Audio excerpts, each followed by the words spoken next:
शीशे की अदालत में पत्थर की गवाही है, जहां मौकिल ही कातिल है और कातिल ही सिपाही। जी हां, आप देख रहे हैं गनादेश लाइव। मैं हूं अनूप कुमार सिंह, डिजिटल स्टेटेड बिहार।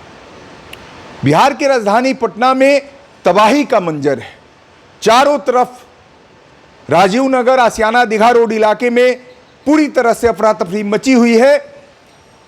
पिछले 2 दिनों से प्रशासन, जिला प्रशासन की कार्रवाई के कारण काफी लोग भय और आक्रांत हैं।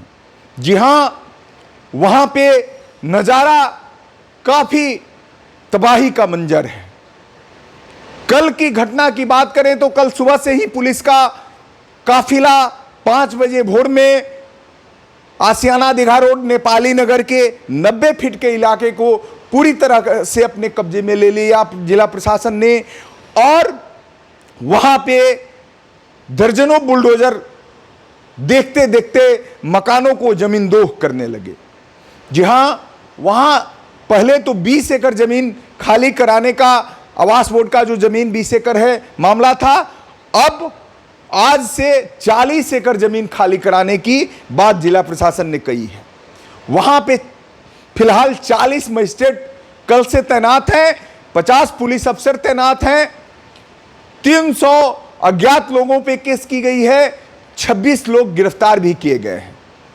जी हां, यह मामला काफी कई वर्षों से है। राजीव नगर, आसियाना दीघा रोड के इलाके, नेपाली नगर 90 फीट के इलाके का मामला, यह वर्षों पुराना मामला है। लेकिन उस समय न आवास बोर्ड जगह, न स्थानीय प्रशासन जगह, न वहां की पुलिस जगी। आखिर मकान वहां देखते देखते सैकड़ों मकान कैसे बन गए, यह बड़ा सवाल है। चूंकि अंदर की खाने की खबर यह है कि वहां पे आवास बोर्ड और स्थानीय प्रशासन की मिलीभगत के कारण मिट्टी भराई का काम या फर्स्ट तला, सेकंड तला मकान बनाने का अलग अलग रेट फिक्स था। चारों तरफ से नजराना दिया जाता था और वे वहां मकान बनते चले गए। लेकिन बड़ा सवाल यह है कि आखिर वहां के लोग जो आज तबाही के मंजर देख रहे हैं, लोग काफी गमगीन माहौल है, लोग रो रहे हैं, चिल्ला रहे हैं। वहां प्रशासन पूरी तरह से कार्रवाई कर रही है। जिला प्रशासन, जिलाधिकारी चंद्रशेखर सिंह का बयान आया है कि प्रशासन ने 20 एकड़ जमीन को अपने कब्जे में ले लिया है, 75 मकान पूरी तरह से ध्वस्त कर दिए गए हैं। आज बचे मकान को ध्वस्त कर दिया गया है और जो 20 एकड़ जमीन जिस पे बाउंड्री वाल ही किया गया है, उसको भी जिला प्रशासन अपने कब्जे में लेगा और पूरी तरह से 40 एकड़ जमीन को खाली कराया जाएगा। रही बात वहां बिजली पानी की सुविधा की, तो डीएम का कहना है, डीएम का बयान आया है कि आपको बिजली मिल जाने से, पानी मिल जाने से, सड़क बन जाने से अवैध जमीन जो सरकार की जमीन है वो आपकी नहीं है। चंगेज खां का है, नेपोलियन की कंट्री है क्या? आतंकी से ज्यादा बर्बर स्थिति कर दिया। 6 साल, ये 30 सालों से यहाँ बीजेपी नगर निगम में है, डिप्टी सीएम बीजेपी का है, उसके अंडर में आता है। ये अफसर है। आतंक के माहौल की तरह यहाँ के एसडीओ पर केस करेंगे। आतंक का माहौल पैदा किया है। इतने बुरे तरीके से पीटना, बेटी को, मां को, बहन को, एक एक राही को गाड़ी ठकुस दिया। मैं जा रहा हूं, पैर फ्रैक्चर हुआ कि क्या मुझको दिखाना हॉस्पिटल। आप यार किसी को नहीं, आप हमको पीटो ना, खत्म कर दो, फिनिश कर दो। हम कल पूरे प्रदेश में पुतला दहन होगा, उसके बाद धरना होगी। छोड़ेंगे नहीं लड़ाई। हमें वहीं पर चोट लगने के कारण हम अस्पताल चले गए। अब 2000 फोर्स लेकर के आए और जुल्म की बेहिंता पार कर दिए। सुप्रीम कोर्ट का ऑर्डर कुछ है, आप कार्रवाई कुछ करते हैं। मुआवजा आपने नहीं दिया, जमीन किसान की है, 27 लाख रुपया कट्ठा आपको देना है। 92 के बाद रजिस्ट्री भी, बिजली दिया, सब कुछ दिया आपने। आप टैक्स लेते हैं, उसके बाद आप कह रहे हैं कि सारी जिंदगी की कमाई लगा दिया वहां के लोगों ने, कुछ नहीं बचा है किसी के पास। 2 आदमी हार्ट अटैक कर दिया लड़का। मुझे नहीं लगता वहां के कोई बच्चे सही होंगे, क्या बनेंगे कहना मुश्किल है। हम मुख्यमंत्री जी से हाथ जोड़ के पैर पकड़ते हैं, प्लीज इस जुल्म को रोक दीजिए, इस कार्रवाई को रोक दीजिए, कम से कम लाठी मत चलाइए। क्या शांति प्रिय लोकतंत्र में बैठना गुनाह है?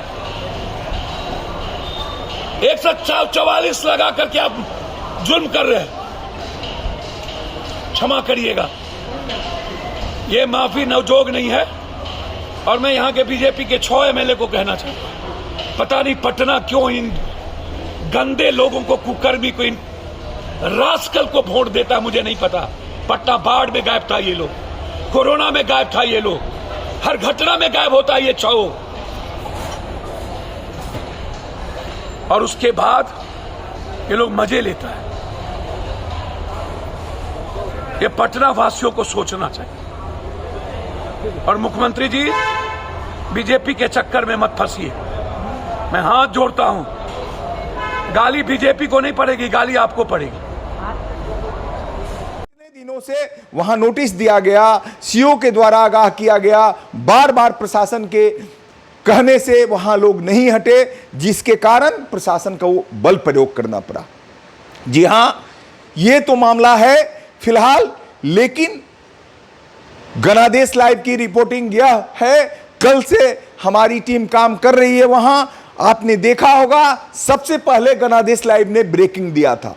कल सुबह 8 से 9 बजे के बीच में गनादेश लाइव ने सबसे पहले ब्रेकिंग दिया था, जिसमें सुबह बुलडोजर लेके पुलिस पहुंची थी और चारों तरफ से मकानों को घेर लिया गया।